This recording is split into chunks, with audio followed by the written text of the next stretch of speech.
వైసీపీపై ముఖ్యమంత్రి చంద్రబాబు చేసిన వ్యాఖ్యలను మాజీ ఎమ్మెల్యే బొల్లా బ్రహ్మనాయుడు ఖండించారు. సత్తెనపల్లి పర్యటనలో ఆంక్షల పేరిట జగన్మోహన్ రెడ్డిని ఆపే ప్రయత్నం చేశారన్నారు.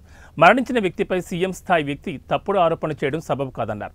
జగన్ పర్యటనలో అధికార పార్టీ ఎన్ని ఆంక్షలు పెట్టినా ప్రజలు లెక్క చేయకుండా పర్యటన విజయవంతం చేశారని, అది చూసి ఓర్చుకోలేక తప్పుడు ప్రచారాలు చేస్తున్నారని ఆయన మండిపడ్డారు. ప్రజల గుండెల్లో జగన్ స్థానం మరింత పెరిగిందని, ప్రజాదరణ చూసి కూటమి పార్టీల నాయకులు జీర్ణించుకోలేకపోతున్నారని విమర్శించారు. జగన్మోహన్ రెడ్డితో సహా మీరు సైకో అంటుండ్రి, సంపుతాం అంటుండ్రి, నరుకుతాం అంటుండ్రి, వాళ్ళ మీదే ఏం చర్యలు తీసుకున్నారు ఈ కూటమి ప్రభుత్వం? ఏం తీసుకోలేదు. మీరు ప్రతిపక్షంలో ఉండగా వైసీపీ నా కొడుకుల్ని చెప్పుతో కొడతాం, వైసీపీ అని నా కొడుకుని చెప్పుతో కొడతామని మాట్లాడిన పరిస్థితి మీరే చెప్పారు. మాట్లాడుతుందని మీరే సినిమా డైలాగులు మాట్లాడతారు. మరి ఇలాంటివన్నీ కూడా ప్రజలు చూస్తూ ఉన్నారు. మీరు చేస్తున్నటువంటి ఎవరైతే జగన్మోహన్ రెడ్డి గారు ఉన్నారో, మీకు జగన్మోహన్ రెడ్డి గారిని చూస్తే ప్రజలు ప్రేమగా ఉంటున్నారు. జగన్మోహన్ రెడ్డి గారు వస్తుంటే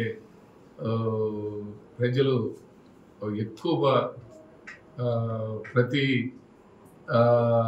సెకండు ప్రజలు గుండెల్లో జగన్మోహన్ రెడ్డి గారు ఉన్నారు అన్నట్టుగా ప్రజలు ఆయన్ని ఆహ్వానిస్తూ ఉన్నారు. దాదాపుగా మీరే చెప్తున్నారు, అమరావతి నుంచి బయలుదేరి అమరావతి మన తాడేపల్లి నుంచి బయలుదేరినటువంటి 70-80 కిలోమీటర్లలోనే దాదాపు 7 గంటల నుంచి 8 గంటలు సమయం పట్టింది. అంటే ఆ క్రౌడు, ఆ అభిమానులు రావటం, అది ఎప్పుడు ఎక్కడ ఎవరికి చూడనటువంటి జన ఆదరణ, అవన్నీ చూసి కూటమి ప్రభుత్వం తట్టుకోలేని పరిస్థితుల్లో ఈరోజు ఉందని, ఒక్క సంవత్సరంలోనే కూటమి ప్రభుత్వం అంతా కూడా వాళ్ళు చేస్తున్న అరాచకాల్ని, వాళ్ళు చేస్తున్నటువంటి అన్యాయాల్ని, వైసీపీ వాళ్ళ మీద చేస్తున్నటువంటి దాడుల్ని కొట్టి, వైసీపీ నాయకులను కొట్టి కర్రతోటి పోలీసుల చేత కొట్టించి సెల్ ఫోన్లో పెట్టి మాకు చూపించాలి వాడిని కొట్టినట్టు అనే సంస్కృతి సాంప్రదాయాన్ని ఈరోజు కూటమి ప్రభుత్వం చేస్తున్నటువంటి పరిస్థితి ఎంత అన్యాయం అండి.